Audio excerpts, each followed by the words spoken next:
দেখুন, আমাদের এই জয় আমাদের সমস্ত মানুষের জয়। পশ্চিমবঙ্গের মানুষ পরিবর্তন চেয়েছিলেন, সেই পরিবর্তনের জয়। পশ্চিমবঙ্গের মায়েরা, ভাইয়েরা, বোনেরা, কারো কাছে কাজ ছিল না, চাকরি ছিল না, নিরাপত্তা ছিল না। সেই জন্য আমাদের বাংলার মায়েরা, বোনেরা, ভাইয়েরা তারা নিরাপত্তা চেয়েছে, তারা চাকরি চেয়েছে, তারা শিল্প চেয়েছে, তারা স্বাস্থ্য চেয়েছে। আয়ুষ্মান কার্ড এখানে করতে দেয়নি, 26,000 চাকরি চলে গেছে। এই যে অভিশাপ, 26,000 শিক্ষকদের অভিশাপ, মা বোনদের যে ভয়ঙ্কর চোখের জল, আমাদের অভয়ার বোনের তার চোখের জল, তার আত্মা আজকে শান্তি পেল যে পশ্চিমবঙ্গে ভারতীয় জনতা পার্টির সরকার করতে চলেছে। আমাদের সরকার তৈরি হবে।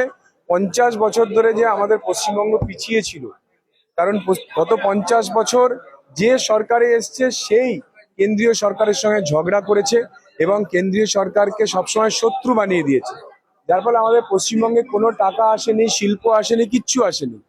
এই 50 বছরের পিছিয়ে যাওয়া পশ্চিমবঙ্গ এবার শুরু হবে তাদের যাত্রা। আমি মনে করি এবার আমাদের পশ্চিমবঙ্গে দৌড়বে।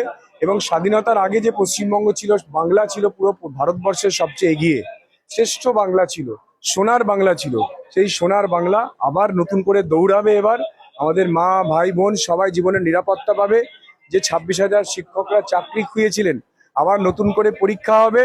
নির্বাচনের আগে সবাই এসআইআর এর লাইনে দাঁড়িয়েছিলেন, এবার তারা সবাই আবার চাকরির লাইনে দাঁড়াবেন।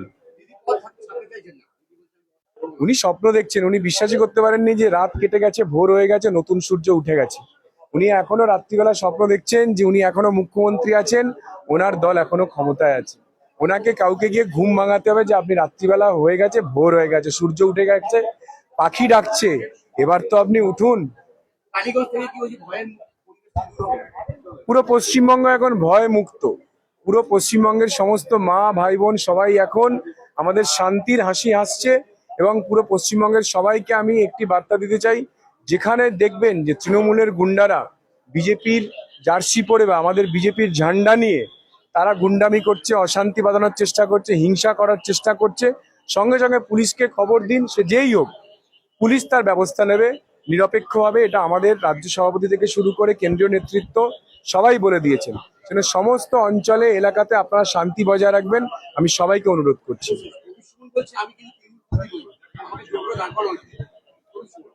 আর বলার দরকার নেই ওসবের, যা উত্তর পশ্চিমবঙ্গের মানুষ দিয়ে দিয়েছে।